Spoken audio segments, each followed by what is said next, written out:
Perkenalkan, saya Maula Pelu dari program studi ilmu kelautan. Di sini saya akan menjelaskan mengenai distribusi dan ekologi organisme di Laut Banda.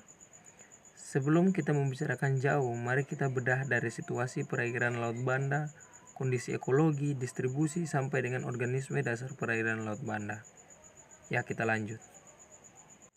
Ya teman-teman, untuk mengetahui distribusi dan ekologi organisme di perairan Laut Banda, perlu kita ketahui situasi di Laut Banda, bahwa di Laut Banda merupakan perairan berbentuk sikungan yang memisahkan paparan Sunda di bagian barat dan paparan Sahul di bagian timur.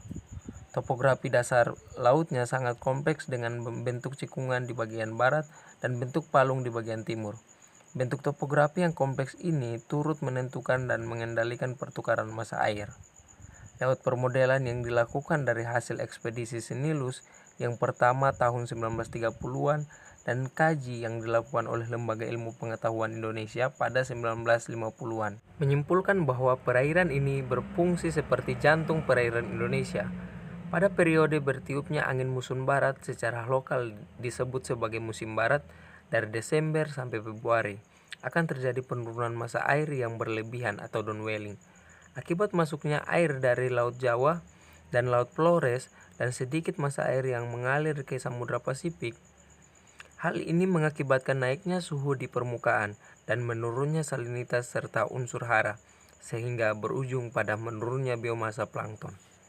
Sebaliknya, pada periode bertiupnya angin muson timur, yakni pada bulan Juni hingga Agustus, terjadi pergerakan massa air yang dominan ke arah Laut Flores dan Laut Jawa, sementara massa air yang masuk ke Samudra Pasifik tidak mencukupi.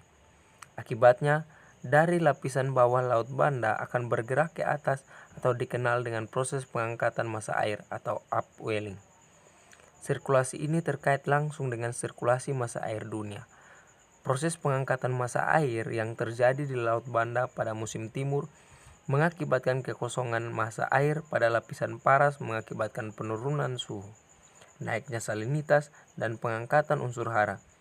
Tersedianya unsur hara yang berlimpah pada giliran akan mempengaruhi kelimpahan plankton, sumber pakan utama, ikan-ikan ekonomis penting seperti tuna, cakalang.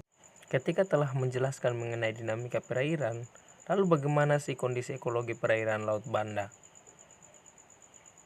Kondisi ekologi perairan Laut Banda dapat digambarkan oleh kondisi plankton karena merupakan indikator lingkungan sebagai kesuburan perairan.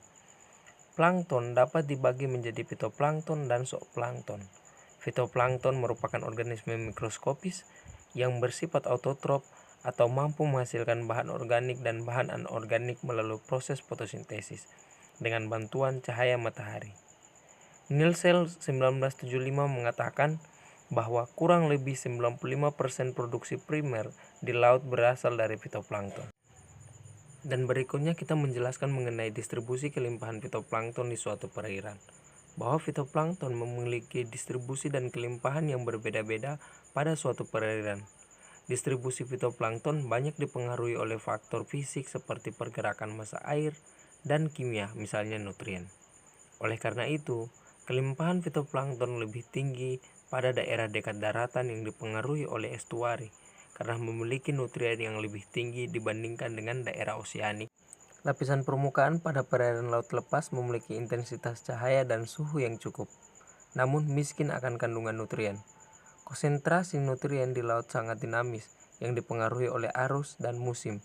Demikian pula dengan kelimpahan plankton yang dinamis, tergantung konsentrasi nutriennya. Kita lihat dari zona epipelagik sampai abisal, dari zona cahaya matahari yang nampak sampai zona gelap, bahwa setiap meternya akan bertambah tekanan cahaya matahari sudah berkurang dan suhu air akan menurun. Kondisi tertentu masih ada sedikit cahaya matahari. Kondisi-kondisi inilah yang menentukan hidup laut dalam memaksa organisme penghuninya untuk mengadakan adaptasi. Pada kedalaman 1.200 meter sudah tidak terjadi fotosintesis. Kehidupan ekosistem di sana tidak sepenuhnya tergantung sinar matahari. Beberapa di antaranya memanfaatkan aktivitas vulkanik dan gas metan yang terdapat di situ.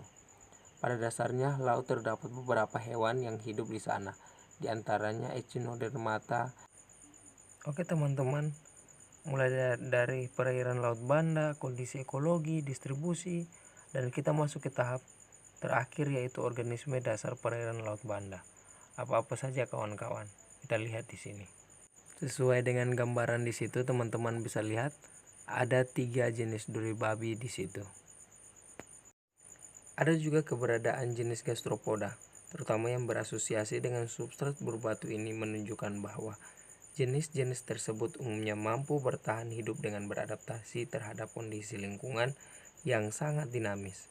Seperti diketahui, wilayah Banda Selatan dikenal dengan kawasan ombak dan gelombang yang tinggi, terutama pada musim timur. Selain itu, perairan di antara pulau-pulau yang ada merupakan pintu keluar Arlindo atau arus lintas Indonesia, yang masuk dari selatan Makassar menuju Laut Banda dan seterusnya. Terima kasih teman-teman, sampai di sini penjelasan saya. Mohon maaf jika banyak kekurangan mulai dari penyampaian kata sampai dengan kekurangan data. Semoga bermanfaat.